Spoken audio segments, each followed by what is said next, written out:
Dediyim kimi ümumilikdə bugünkü dərsimizdə map və unordered map haqqında danışacağam. Keçən dərs yadınıza düşürsə, yəni set və DQ'lar falan, Q onlar haqqında keçirsiniz. Yəni ümumilikdə STL-lər keçirsiniz.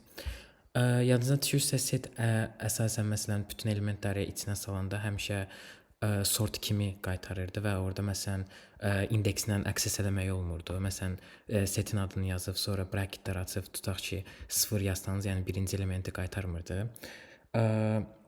Yəqin ki ümumilikdə Ələkbər müəllim bunların hamısını sizə başa salmışdı. Deməli ümumilikdə bu günlər map keçmək istəyirəm. Bir də unordered map. Map əslində çox vacib bir şeydir. Məsələn, çox belə deyim, kompetitiv proqramçılar və ya müəllimlər falan deyə bilərlər ki, map-i işlətmək əslində çox da yaxşı bir şey deyil. Yəni nəyə görə? Məsələn, deyirlər time complexity-yə görə biraz çoxdur. Yəni fikirləşirlər ki, access falan eləyəndə daha uzun çəkə bilər. Ona görə çox vaxt nə edirlər?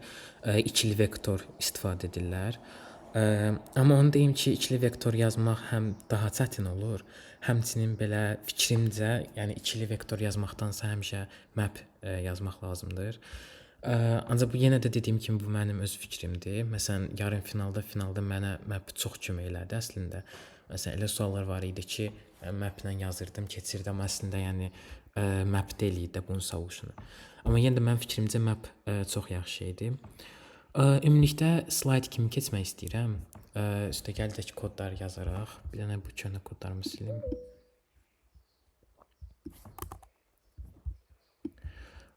Bilmirəm, ümumilikdə birinci kodlarım haqqında danışmaq istəyirəm. Yəni bir dənə məsələn hərdən uşaqlar olur ki, kodları falan başa düşmürlər.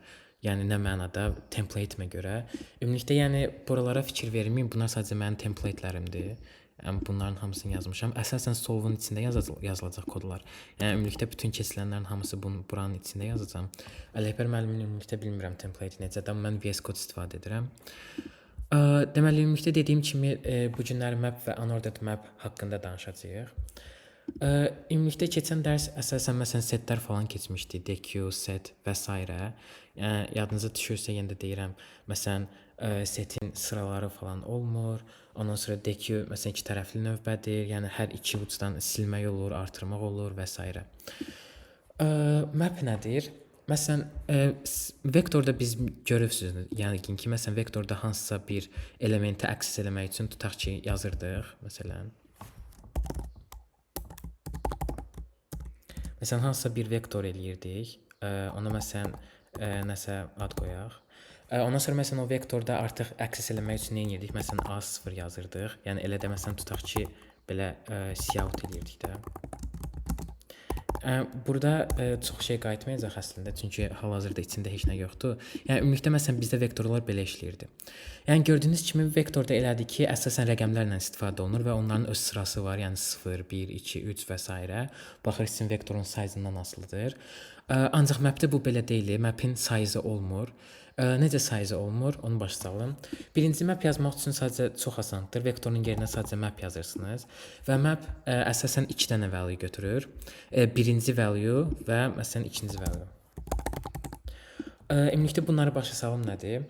Yenə də dediyim kimi məsələn vektorda elədir ki, tutaq ki siz əgər bunun adını MP qoyum, daha yaxşı olsun. Ümumilikdə məsələn tutaq ki vektorda əgər birinci element eləmək üçün MP0 yazırdıq. Ancaq məsələn düşünsək, burada MP0 mən yazsam, tutaq ki və ondan sonra bunu cout eləsəm, mapin içindəki ilk elementi qaytarmayacaq. Birinci bunu yadda saxlamaq lazımdır ki, ümumilikdə maplərdə sıra olmur. Yəni maplərdə sort falan tamamilə olmur. Yəni məsələn içində bu vektor kimi bir şey deyil. Maplərdə sıra olmur və maplərdə bir dənə şey yaxşı ki, məsələn bura sadəcə rəqəmləri yox, istədiyiniz bir şey yaza bilərsiniz. Məsələn tutaq ki mən götürürəm string yazıram hansısa, yəni belə bir şey də yaza bilərsiniz. Yəni bu da düzgündür. İndi burada səhv edir əslində. Çünki mən burada int yazmışam. Əgər bunu string yazsaq düzələcək. Yəni ümumilikdə birinci başa salım ki, yəni map necə yazılır? Yəni dediyim kimi birinci map yazırıq. Ondan sonra burada 2 dənə value var. Onlara başa salım. İlk value həmişə burada yazılandır. Yəni məsələn vektorda yazdığımız sıra ümumilikdə budur. Yəni burada fikirləşə bilərsiniz ki, bu sıranı yazırıq ki, amma əslində tam sıra kimi yox. Məsələn əgər web development-la falan kiminsə başa çıxırsa, yəni bunu belə fikirləşə bilər ki, hansısa database var, məsələn. O database-ə də necə access eləmək olar? Məsələn, adını yazırıq onun, o da cavabını verir. Məsələn, insanlarda da elədir də. Məsələn, tutaq ki, kimsə mənim adımı çağıranda mən qayıdıb deyirəm, yəni nədir də, məsələn, sözü nədir? Ha deyirəm məsələn, tutaq ki. Yəni ümumilikdə mapdə belədir. Mapin adı var, bütün yəni hansısa value-nun bir adı var və o adını çağıranda o sadəcə o value-nu qaytarır sizə. Ümumilikdə məsələn burada da göstərir. Tutaq ki, şagirdin ID-si və şagirdin adı. Əgər siz vektorda 1042 yazsanız, onda qayıdacaq vektorda gedəcək məsələn 1043-cü elementi, yəni 0-dan başlayır deyə elə deyirəm. 1043-cü elementi qaytaracaq. Bu da vektorda əslində çox pisdir. Məsələn, tutaq ki, eyni şeyi vektorla eləsə gərək ən azı içində 1043 dənə yəni value olsun. Bu da ümumilikdə time kompleksi biraz çoxalır. Həmçinin belə memory limit də ola bilər. Əgər məsələn tutaq ki, milyard falan yazsanız, memory limit ola bilər və s. Ancaq bizdə mapdə elə deyil. Əgər mapdə məsələn map 1042 yazsanız, onda sadəcə bu bir element olacaq. Yəni düşünün vektorda əgər bu 1043 elementdirsə, mapdə sadəcə 1042, yəni bir element olacaq və bu elementin adı məsələn 1042 olacaq. Yəni ID-si və map 1042 yazanda nə qaytaracaq? Məsələn bu adı qaytaracaq, Sara Əliyeva məsələn. Və ya ölkələrlə tutaq ki, mən qayıtsam bura, yazsam map Yaponiya. Məsələn tutaq ki, gəlin burada da eləyək.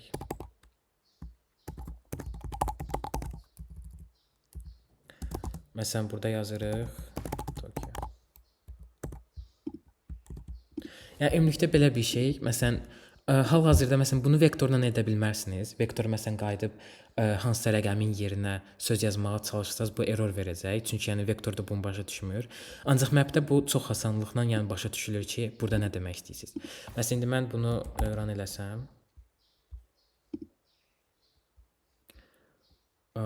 Tamam. Gördüyünüz kimi Tokyo qaytarır. Buradan mən bir dənə belə qoyum ki, rahat olsun. Yəni gördüyünüz kimi balaca görsənə bilər, ancaq yəni burada ümumilikdə məndə qaytardı Tokyo. Yəni ümumilikdə map çox yaxşıdır ki, istədiyiniz value-nu bura qoya bilərsiniz. Bəs indi belə məsələn ilk dəfə mən map öyrənəndə belə mənə çox mənasız gəlirdi də. Yəni deyirdim ki, nəyimə lazımdır? Yəni ki, rəqəmlərin yerinə string niyə yazıram ki? Yəni məsələn aklımda qalsın da tutaq ki, vektor 1 yazıram, hə deməli bu da belə cavabı. Yəni ümumilikdə sizə də belə gələ bilər. Yəni ilk dəfə buna baxaraq. Ancaq həqiqətən deyim bu çox məsələn yararlıdır. Codeforce-da falan işləyəndə məsələn, orada tutaq ki, sizə hansısa bir input verir. Məsələn o inputu saxlayanda artıq çox rahatçılıqla saxlaya bilərsiniz də. Məsələn, əslində elələri var ki, məsələn, olimpiadalarda falan fikirləşirlər ki, bəs mapin yerinə vektor işlətsəm daha yaxşı olar. Onlar nə edirlər? Məsələn, tutaq ki, hansı value-lar götürürlər və onlara sadəcə vektorun sırasındakı rəqəmi təyin edirlər. Elə də fikirləşirlər ki, məsələn, time kompleksini daha azaltmaq olar. Yəni əslində salam. Əslində belə işləyə bilər bu. Ancaq yenə də fikrimcə map işlətmək daha rahat olar. Yəni yenə də dediyim kimi ilk başda məsələn sizə biraz mənasız gələ bilər, ancaq məsələn daha çox işlətdikcə, Codeforce falan sualları işlədikcə, yəni başa düşərsiniz ki, əslində map çox yaxşı bir şeydir. Yəni dediyim kimi məsələn elə şey olubdu ki, yarım finalda məndə bilmədiyim alqoritm düşübdü, ancaq mən onu götürüb məsələn mapla solve eləmişəm. Məsələn hansısa pattern görmüşəm, onu məsələn gedib mapla solve eləmişəm. Yəni ümumilikdə belə bir şey. Yəni dediyim kimi string də qoymaq olar, karakter də qoymaq olar, rəqəm də qoymaq olar və mapin dediyim kimi yaxşı şey odur ki, məsələn 1042 yazanda artıq vektor kimi 1043 dənə element olmalı deyil içində. Ümumilikdə burasını başa saldım. Aha, belə mapdə məsələn bunları da başa saldım. Deməli, əlavə etmək belə başa saldım. Məsələn, siz axırını gedib məsələn bal.append falan yaza bilmirsiniz ki, məsələn axırına əlavə eləyəsiniz. Mapdə belə bir şey yoxdur. Yəni dediyim kimi bizdə maplərdə ümumilikdə sıra olmur. Yəni mapdə sadəcə məsələn ad olur, ID-si olur və onun value-su olur hansısa. Yəni məsələn qayıdıb deyəsiz ki, mapdə birinci elementi qaytar, map bilməyəcək, yəni birinci element nədir. Belə əgər səhv bilmirəmsə, çox vaxt məsələn mapdə sıralama belə gedir ki, məsələn tutaq ki, string yazırsınızsa alphabetical kimi gedir. Ancaq yəni dediyim ki, məsələn mapdə götürüb map 0 yazsanız o A hərfi ilə başlayan heç nəyi qaytarmayacaq. Yəni gedəcək baxacaq görsün 0 adlı bir map varmı? Əgər məsələn stringdirsə, əlbəttə ki error verəcək. Çünki yəni burada biz yazmışıq ki, burada yəni ümumilikdə string olmalıdır. Əgər məsələn mən burada qayıtsam 0 yazsam, ümumilikdə VS Code əslində error verməli idi, amma vermir. Yəni ümumilikdə məsələn burada məncə error olmalıdır. Çünki yəni dediyim kimi biz burada nə yazmışıq? Biz buna string value veririk və bu da bizə qaytarır string value. Yəni ümumilikdə bu məncə error verir. Ancaq məsələn tutaq ki, burada string yox, int yazsaq. İndi burada işləmədi. Məsələn gəlin bura 1 yazaq. Məsələn bizdə sadəcə bir dənə element var gördüyünüz kimi. Bu da Tokyodur. Məsələn mp0 ta yazsam bizə Tokyo qaytarmayacaq əlbəttə ki. Çünki dediyim kimi bu sıra ilə işləmir. Yəni dediyim kimi yenə də məsələn hansısa access eləmək üçün sadəcə yazırsınız map'in adını və bracketlərdə sadəcə məsələn istədiyiniz value-nu içinə yazırsınız və o da yəni sizə lazım olan datanı qaytarır.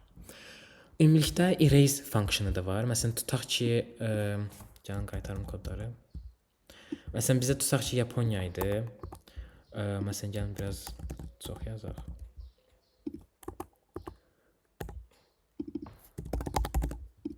Məsələn birini Yaponiya yazaq. Bunu ingiliscə yazsam, məndə Azərbaycan klaviaturası yoxdur. Məsələn birinci Japan yazsaq, sonra Azərbaycan. Məsələn sonra UK yazaq.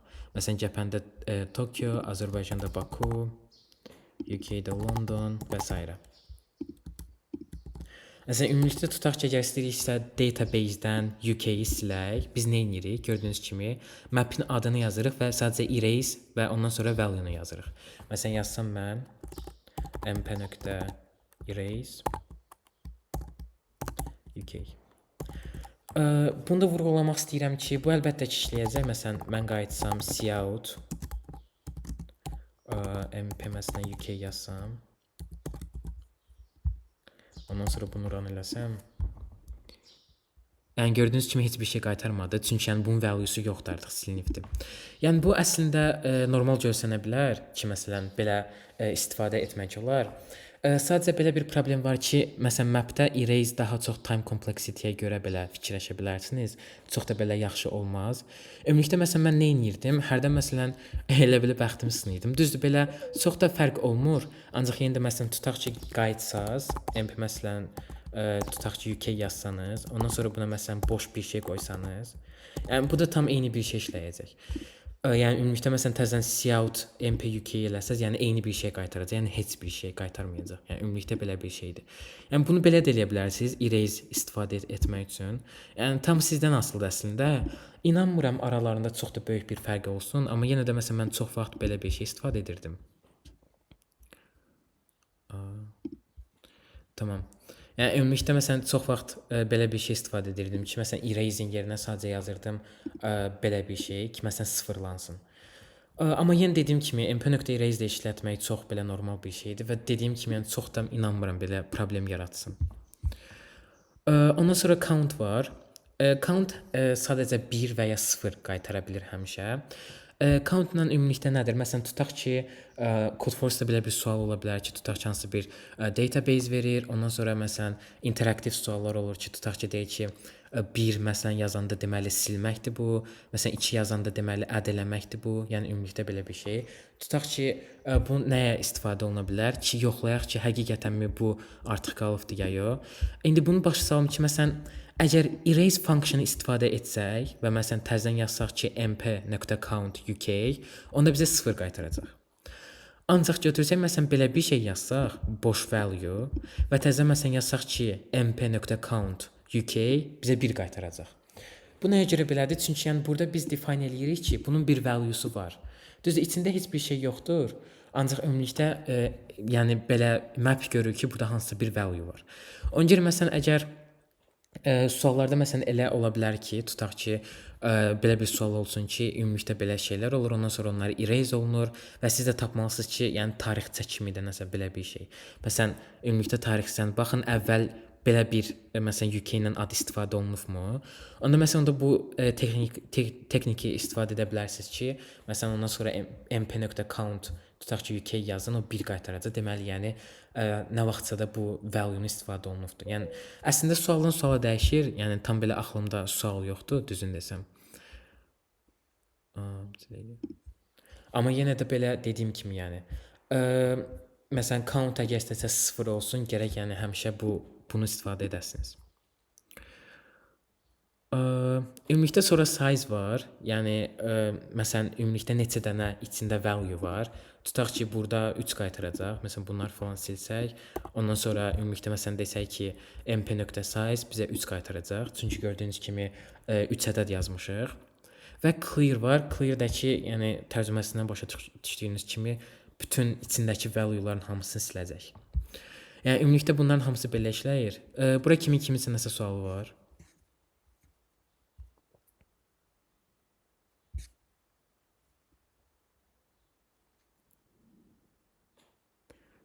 Tamam. Devam edək. Ümumilikdə məsələn bunu da başa salmaq istəyirəm. Bir də ki, bilmək istəyirəm Ələkbər müəllim sizə pair keçmişdi. Məsələn .first, .second. Yəni, elə bir biliyiniz var, yoxsa onları da başa salım?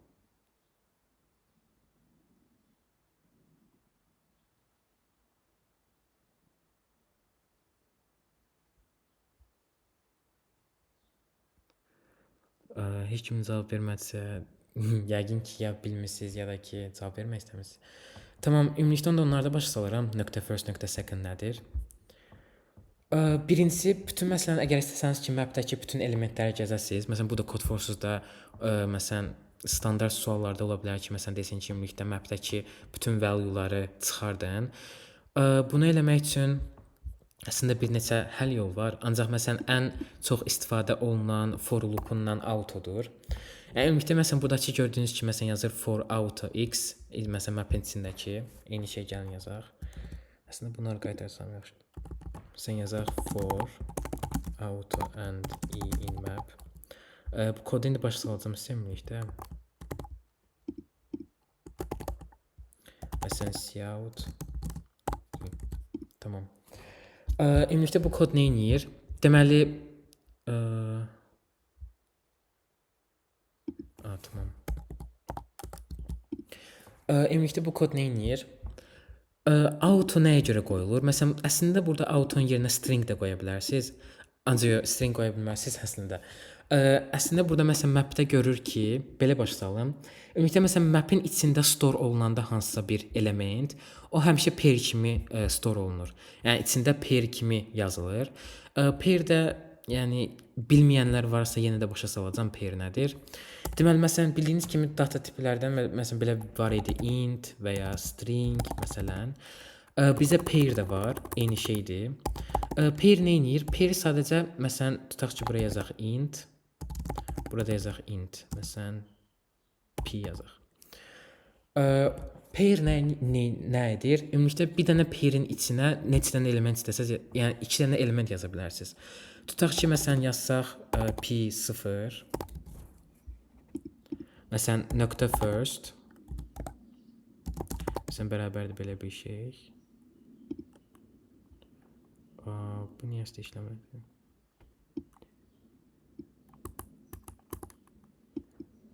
Tamam, ola bilsin VS Code'dansa problemi var. Yəni ümumilikdə belə başlayalım. Pair necə işləyir? Pairdə bir data elementin içinə ümumilikdə 2 dənə data yerləşdirmək olur.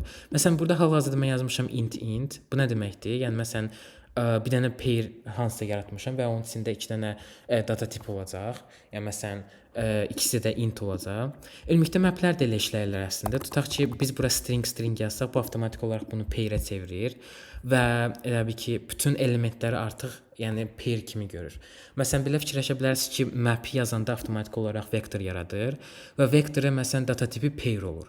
Və hər dəfə pairin içində məsələn tutaq ki, yazır element first, məsələn tutaq ki, Japan, second-da Tokyo. Və məsələn ümumilikdə mapə tutaq ki, Japan yazsanız, o bütün vektoru gəzir, yəni belə fikirləşin. Bütün vektoru gəzir və hansının ki elementin first-ü, yəni ilk element burada olan Japan-dirsə, onun second-ını qaytarır. Yəni bu for-da tam eyni ilə elə işləyir. Burada auto nəyə görə yazırıq? Məsələn, bu command-dır əslində. Bunu sadəcə map-ə görə yazmırıq. Tutaq ki, siz əgər map-in yerinə hansısa bir vektor yazsanız, vektorun adını və tutaq ki, vektor int-dirsə, avtomatik olaraq burada int yazılacaq. Və ya vektor string-dirsə, avtomatik olaraq məsələn burada string yazılacaq. Və bu əslində çox yaxşıdır ki, məsələn, hərdən errorlar falan çıxa bilər. Tutaq ki, yadınızdan çıxdı burada dəyişdirmək. Ona görə yəni həmişə məsələn auto yazmanız tövsiyə olunur. Məsələn, indi hal-hazırda burada auto yazanda gördüyünüz kimi burada da çıxır pair gəlir. Yəni belə bir şey pair string və bu da nəyə görə? Map-ə görə gəlir. Ona görə məsələn hal-hazırda məsələn əgər mən belə yazsam, bu əlbəttə ki error verəcək. Nəyə görə? Çünki dediyim kimi məsələn bu i, yəni burada yazdığımız value, yəni burada i də yaza bilməz. Məsələn istəsəz a yazaq, fərqi yoxdur. Məsələn bu a artıq pairdir və bu pairi sadəcə belə cout eləmək olmur. Siz ya pairin ilk məsələn ilkini cout eləyə bilərsiniz ya da ki axırıncı, məsələn second-ı. Tutaq ki əgər biz first eləsək, ondan sonra yeni də məsələn bir dənə boşluq qoyaq və məsələn a.second yazaq. Məsələn ümumilikdə burada başa düşə bilərsiniz ki, bu nəyi bizə qaytaracaq? Məsələn gəlin baxaq elə nəyə qaytarır. Gördüyünüz kimi a.first həmişə bunun içində yazılandır. Yəni ümumilikdə hansısa bir tutaq ki value. Məsələn, hal-hazırda burada gördüyünüz kimi Azərbaycan, Baku, Japan, Tokyo, UK, London. Əvvəl dediyim kimi map avtomatik olaraq bunu sıralamağı əslində alphabetical sıralayır. Amma yenə də map 0 yazanda demək deyil ki, məsələn Azərbaycan qaytaracaq, elə bir şey yoxdur. Amma yenə də məsələn tutaq ki, əgər for-la hansısa bir məsələn nəsə çıxış eləmək istəyəndə bunun sıralamağı ümumilikdə alfabetical olacaq. Yəni gördüyünüz kimi burada mən cəbhəni ilk yazmışam.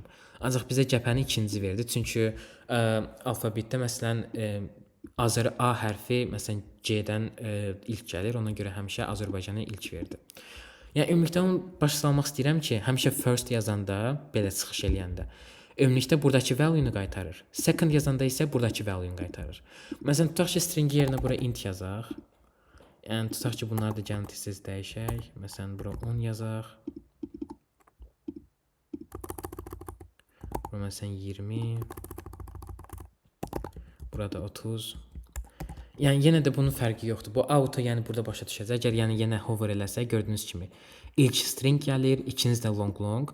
Əslində burada default olaraq int yazılır. Sadəcə mən yuxarıda yazmışam ki define int long. Bu isə nə edir? Avtomatik olaraq yəni int yazdığım yerlərdə long olur. Ona görə burada long verir. Amma yenə də başa salmaq istəyirəm ki, yəni auto yazanda həmişə avtomatik olaraq özü detekt eləyir və bu yəni çox yararlı bir şeydir. Yəni bunu istifadə etməyinizi tövsiyə edərəm.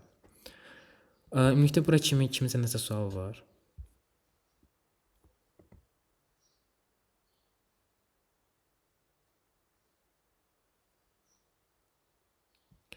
Tamam. Yenə də sualınız olsa chatda yazın.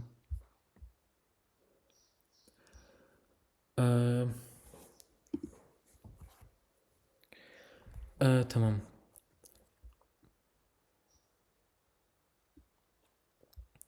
Bu əslində ümumilikdə burada sualı başa salır. Yəni məsələn elə bir şey var ki, alqoritmlər var ki, məsələn tezliyin sayılması deyilir, buna frequency deyilir. İngilis əslində çox vaxt buna frek yazılır. Sadəcə burada Azərbaycan dilinə tərcümə olunubdur, deyilən PDF tez yazılıbdır. Bu nədir ümumilikdə? Yəni əsasən map frequency-yə görə istifadə olunur.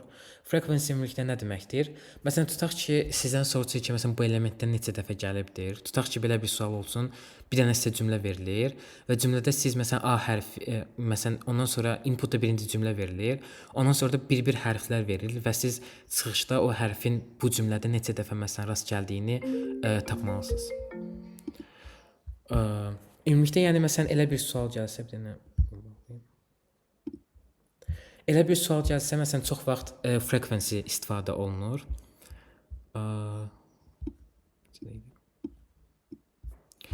Ümumilikdə frequency başa salın necə istifadə olunur. Məsələn tutaq ki, dediyim gəlin məsələnin üstündə işləyək. Tutaq ki, deyir hansısa bir məsələdir, sizə bir cümlə verilir. Yaxşı, gəlin bunu daha asanlaşdıraq. Sizə bir hansısa bir söz verilir və söz veriləndən sonra sizə hərflər verilir və siz o hərflərin məsələn bu sözdə neçə dəfə rast gəldiyini saymalısınız. Məsələn bunu necə edirik?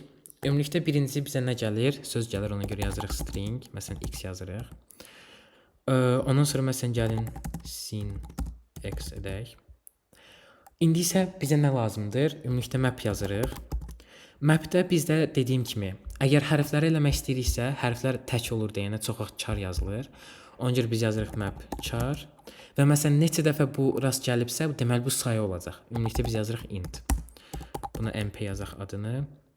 Ondan sonra nə edirik? Ümumilikdə biz sözdə elə bil ki, bütün hərfləri gəzmək istəyirik.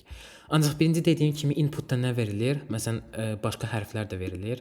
Ona görə məsələn inputda birinci söz verilir, ondan sonra sayı verilir, tutaq ki. Sayıda da məsələn neçə dənə hərf olacağını deyir. Ondan sonra məsələn ümumilikdə tutaq ki, hərflər verilir. Hərfləri store eləmək üçün vektor istifadə edə bilərik.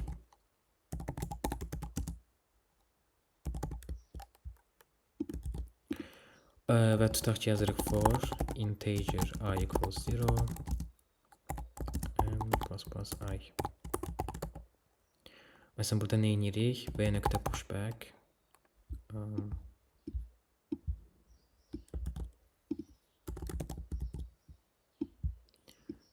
Tamam. V nöqtə pushback məsələn yazırıq. Əslində gəlin bunu belə eləyək.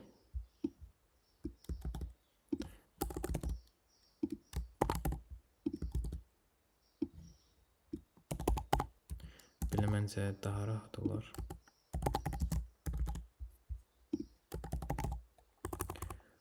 Bizə hərf qaytarır. Deməli, char, məsələn, s. Ümumilikdə indi başa salacağım. Nə etməyə çalışıram? Tamam. Deməli, dediyim kimi bizə hansısa bir söz verilir. Yəni, string verilir. String x. Məsələn, bu x də hansısa bir sözdür. Və bizə ondan sonra hansısa bir integer verilir. Məsələn, o integerdə nəyi define eləyir? Ümumilikdə neçə dənə hərf gələcəyini. Tutaq ki, bizə salam sözü verilir. Məsələn, gəlin burada göstərim. Ümumilikdə input belə bir şey görsən, salam. Ondan sonra ümumilikdə məsələn yazırıq 3 və bir hərflər verir. Məsələn, birinci A, sonra məsələn B, sonra məsələn C. Və bizə deyir ki, ümumilikdə bu hərflərin neçə dəfə gəldiyini outputda verin. Məsələn, A hərfi gördüyünüz kimi salam sözündə neçə dəfədir? 2 dəfədir. Yəni bizi 2 qaytaracaq. B hərfi yoxdur və C hərfi yoxdur. Yəni ümumilikdə belə bir test case fikirləşə bilərsiniz. İndi mən burada nə edirəm? Ümumilikdə birinci sözü alıram x. Ondan sonra ümumilikdə neçə dənədirsə onu alıram. Və sonra məsələn 3 dəfə gedirəm və hər dəfə elə bir ki, bir dənə character alıram. Və onu sadəcə vektorda məsələn hansısa bir yerə qoyuram. İndi başa salacağam nə üçün bunu vektorda saxlayıram. Ondan sonra biz nə etməliyik? Ümumilikdə bütün sözü biz gəzməliyik. Bütün sözü də gəzmək üçün belə bir şey istifadə edə bilərik. Bu nə edir? Bu kod yenə də başa saldığım kimi. Məsələn, autonun üstünə hover eləsək göstərməlidir. Aha, VS Code göstərmir. Ümumilikdə yəni burada auto nəyə çevrilir? Chara çevrilir. Çünki yadınıza düşürsə bu stringdir və bizə deyirik ki, stringdəki hər hərfi gəz. Hərf də bizdə nədir? Chardır. Ona görə indi biz nə edirik? Ümumilikdə biz map yaratmışdıq. Mapdə giririk məsələn mp. Tutaq ki, hansısa bir məsələn hərf gəlir. O hərf i olacaq və nə edirik? Sadəcə plus yazırıq. Bu nə deməkdir? Yəni məsələn əgər o hərfdən tapıldısa, tutaq ki, məsələn A hərfi var. Məsələn salam sözünə gedək. Məsələn salamda necə olacaq? Birinci S, sonra A, sonra L, sonra A, sonra M. Məsələn birinci S hərfinə gəlir, gedir mapdə S hərfini əgər yoxdursa yaradır və onun valuesunu nə edir? 1 artırır. Yəni məsələn 0 idisə 1 olur.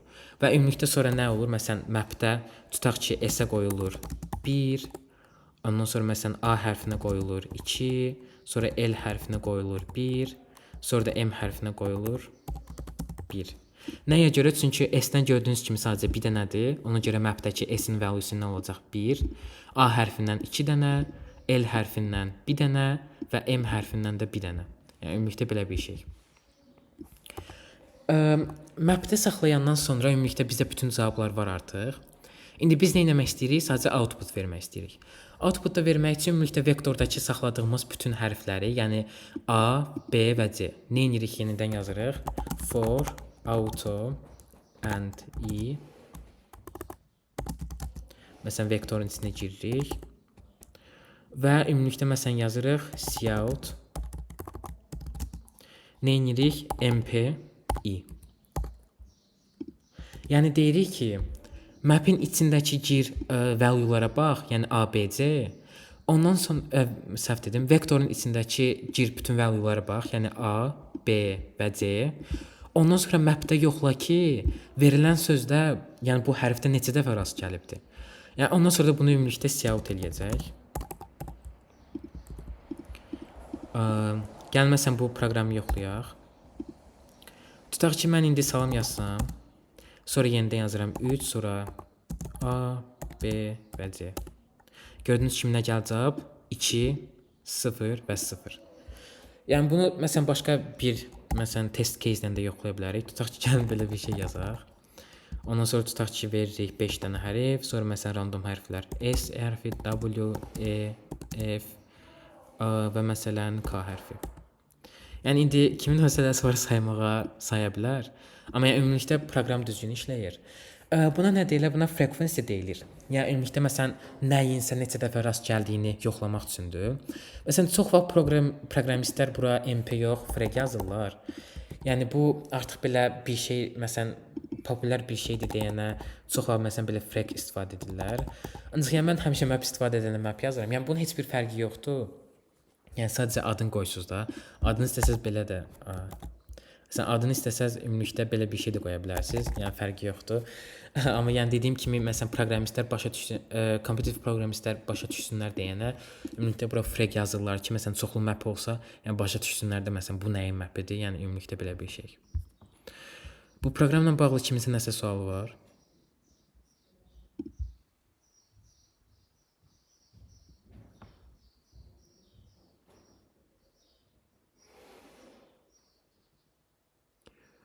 Tamam.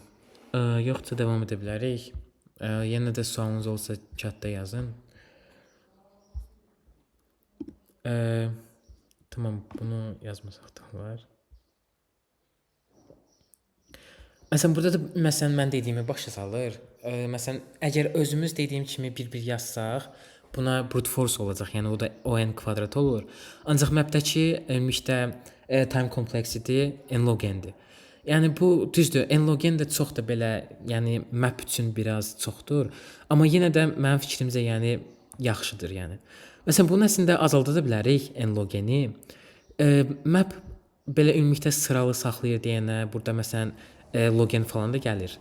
Yəni ümumilikdə bunu nə etmək çalışır ki, dediyim kimi məsələn hərfdirsə onu alphabetical sıralayır və məsələn hansısa rəqəmdirsə onu yenə də məsələn rəqəmdən sıfırdan tutmuş məsələn harasa kimi sıralayır. Yəni ümumilikdə belə bir sıralıq var içində. Amma yəni o sıralığa biz deyə bilmirik, yəni o 100%-dir.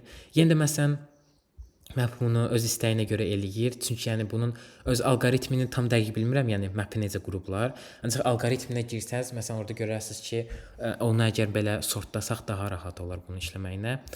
Ancaq məsələn tutaq ki, desəniz ki, yox mənə vəbşə ümumilikdə yəni lazım deyil də ki, bunu sıralasın. Bizdə var nə? Unordered map.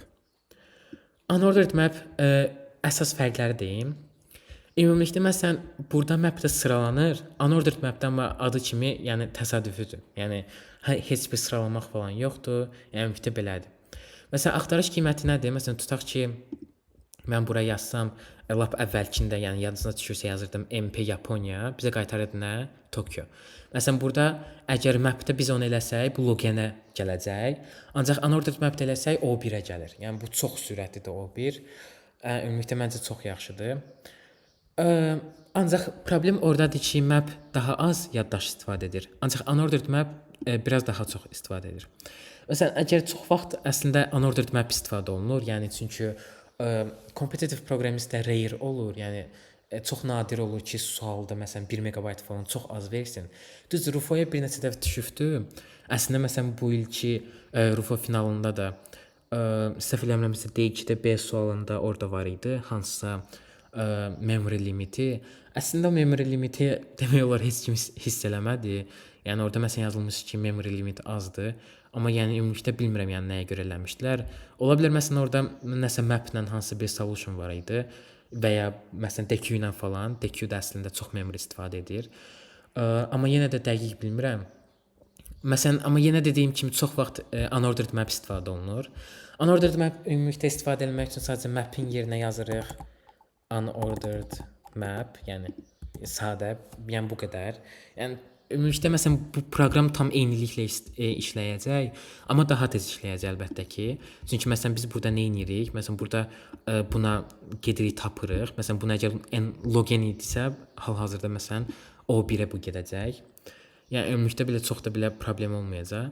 Yəni burada da görürsüz, məsələn, ən pis halda belə login olur. Ancaq unordered map biraz belə çox da belə pis necə tam belə düzgün işləmir də yenə. Hərdən məsələn time kompleksi də aşa bilər. Gördüyünüz kimi, yəni mapdən daha çox ola bilər.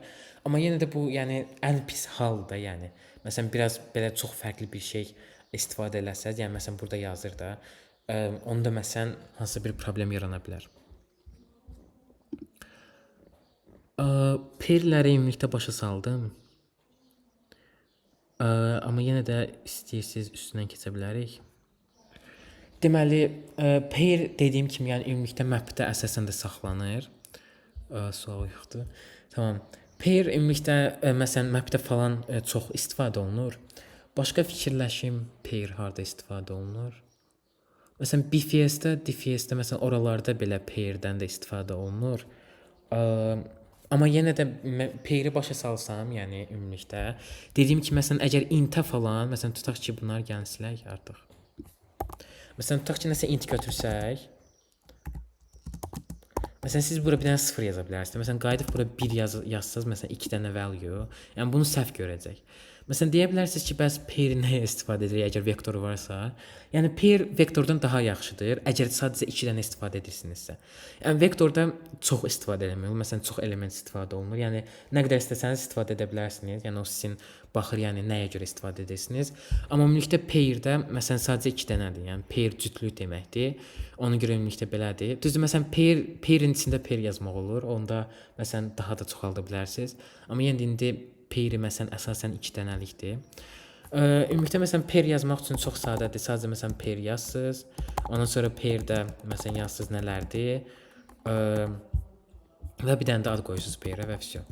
Ondan sonra məsələn yazsınız p.first, məsələn tutaq ki 0 və p.second, məsələn tutaq ki 2. Və ümumilikdə belə də yaza bilərsiniz ki, p bərabərdir, tutaq ki 2 1. Yəni bunu da başa düşür. Burada da heç bir problem yoxdur. Yəni ikisini də yaza bilərsiniz. Yəni sizə necə uyğundur elə də yaza bilərsiniz. Yəni ikisi də eyni şeydir. Problem nədədir? Məsələn cout p eləsək ümumilikdə gördüyünüz kimi error verir. Yəni pairi siz çıxarda bilmərsiniz. Məsələn pairi çıxartmaq istəsəz, yəni belə bir şey eləyirsiniz sadəcə p.first, ondan sonra belə boşluq qoyun, istəsəz qoymayın, fərqi yoxdur. Və p.second. Yəni əslində pair də əslində çox belə vaciblərdən biridir. Yəni çox istifadə olunur. Amma yenə də yəni ümumilikdə pair, yəni bilmək yaxşı şeydir, belə deyim.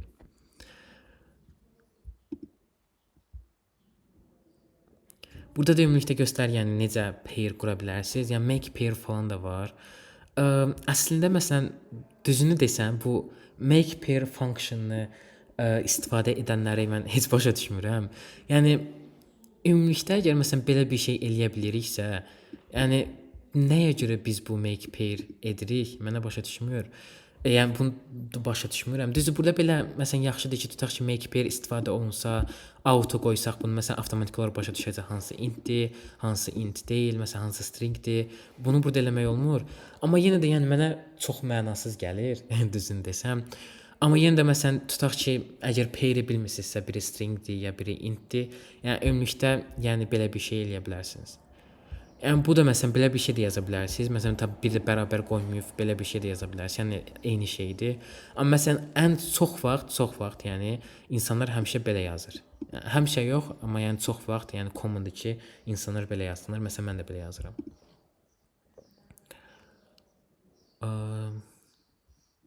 Məsələn ümumilikdə vektorun içində də yəni sadəcə belə fikirləşin ki, int, yəni pair sadəcə int, string kimi bir şeydir.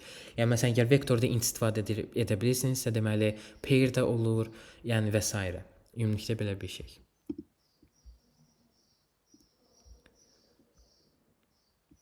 Burada da ümumilikdə şey başa salır, sortingi. Sortingi edəndə həmişə birinciyə görə eləyir. Yəni başa salım necə? Məsələn, əgər tutaq ki, sizdə vektor varsa, hansısa vektor, məsələn burada göstərdiyi kimi, vektoru sort eləyəndə həmişə birinciyə baxır əsasən. Məsələn, tutaq ki, birinci 1-dirsə, amma məsələn tutaq ki, eyni şeydən 2 dənədirsə, onda ikinci elementə keçir. Yəni hansı daha azdırsa onu verir. Məsələn, tutaq ki, burada 1-dir, ikisi də eynidir. Hansını birinci qoymalıdır bunu? Çünki burada 5-dir, ancaq burada 8-dir. Yəni R begin, R end eləyəndə belə tərsinə olacaq əlbəttə ki. Amma yenə də yəni başa salmaq istəyirəm ki, məsələn, əgər pairdə ikisi 1 olsa, yəni ikisi də eyni olsa firstlərin, onda second-a görə ümumilikdə belə sort eləyəcək.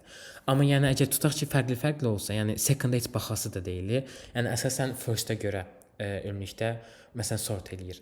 Həm də ki, düşünməyin ki, tutaq ki, vektorda pair yazmışam. Yəni gedib məsələn bu pairlərin value-larını sort eləyəsi deyil.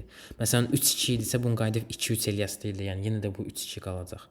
Yəni ümumilikdə belə bir şey.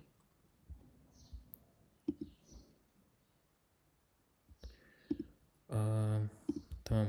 Bunlar da ümumilikdə başqa şeylərdir.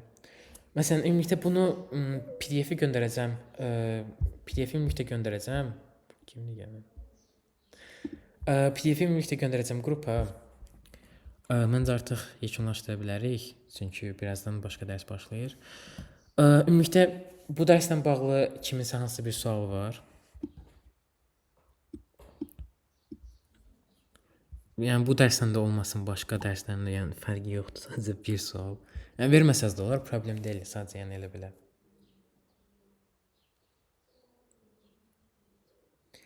Ümumilikdə müəllimi də başa saldım. Deməli, dərsləri həmişə mən keçməyəcəm əlbəttə ki, sadəcə bu gün müəllim olmadı.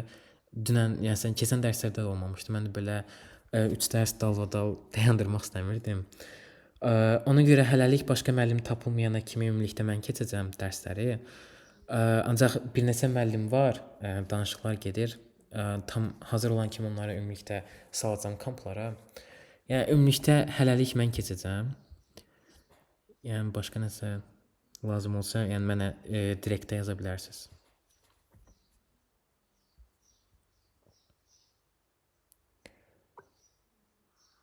Tamam. Oldu. Onda heç kimin sualı yoxdursa çıxa bilərsiniz. Gələn dərsə görüşənədək. Sağ olun.